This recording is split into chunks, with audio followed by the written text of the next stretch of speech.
Mindnet is basically a AI model that reads your thoughts. So the number one thing that I'm trying to solve with Mindnet is particularly with people with disabilities, either be it intellectual or physical disabilities, where they often can't really express themselves. And so this quote like really stuck with me a lot, is that people with disabilities are just as worthy as those without disabilities to live happy and productive lives. This quote is really, really important to me because I think that disabled people should not have limitations put on them on like what they can do simply because they are disabled. They should have the opportunity to be able to do things that other people can do and to be able to do things that are normal for other people. And so this issue is really personal to me because I have a neighbor who had an amputated left arm. And so that left arm for him was almost like saddening to see for him because he used to like use that to play basketball and to also play around with me and my friends. And so like his loss of his arm kind of hampered his whole ability to do fun things and also like changed the way that he like looked at life.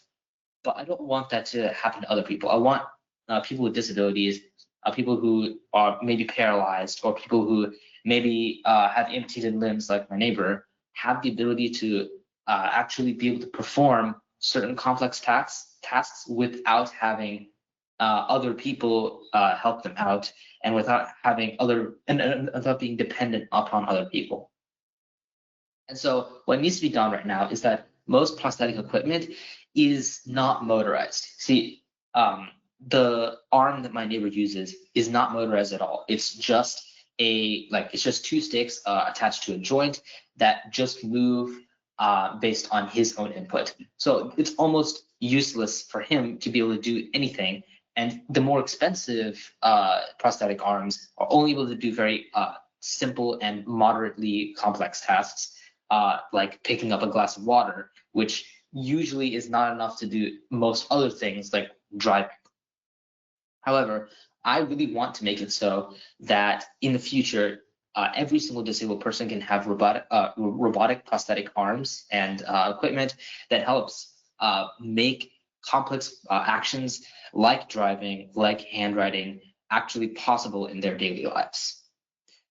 So the solution is basically to gather data on EEGs, data from EEGs on Kaggle, and then to confirm those trends, and then to train a classifier model to detect when a person is thinking about a certain item, and corresponding that directly to an action that can be performed, such as holding a pencil or typing on a keyboard. And so the training process goes as such. First, I gathered the data from Kaggle, and I did data analysis to confirm the trends that the authors were saying from that data. Then I processed the data. I converted the very difficult to work with EDF files into a lot more simpler CSV files, and then used that to train it using gradient descent and loss functions through PyTorch. And then afterwards, I evaluated the model's performance.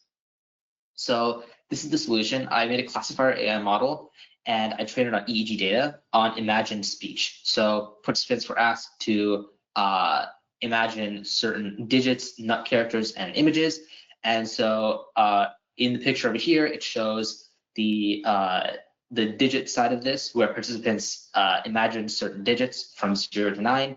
And this is the model's prediction over here. And as you can see, it's very high.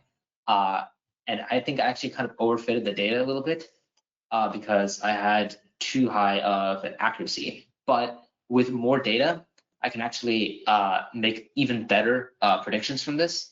And so I used Python in Google Colab through Jupyter Notebooks and their GPUs as well. And I used Seaborn, PyTorch, sklearn, NumPy, Matplotlib, and Pandas for all my data analysis and AI training. And I use supervised learning with labeled data with an 80% train and 20% test split. So the main impact of this is that these different thoughts allow you to have direct typing from hot binds that can be mapped to critical actions on hands and arms and also on limbs. And so the vast breadth of different imagined speech through images, characters, and digits allows different thoughts inside of a person's head to correspond to many different actions. And so this is just one step in the process. The second step would be to connect this directly to prosthetic arms. But for now, the EEG data collector here helps at least establish those hotbinds that can be used later on. And so in the future, I hope to build a humanoid arm that would allow me to test this classifier model on, and then also to allow more inputs into the classifier and to pipe those inputs directly to that humanoid arm. And then I also want to be able to increase my accuracy and and reduce my overfitting by having more data and using validation approaches, all in an effort to basically make it so that people of all different minds can use the classifier model in the same way. Since EEG data is very, very personalized, it varies from person to person because it's literally measuring your brain waves, and so it kind of needs to have a lot more data in order to see and in order to be applicable towards many different types of people. And so, thank you.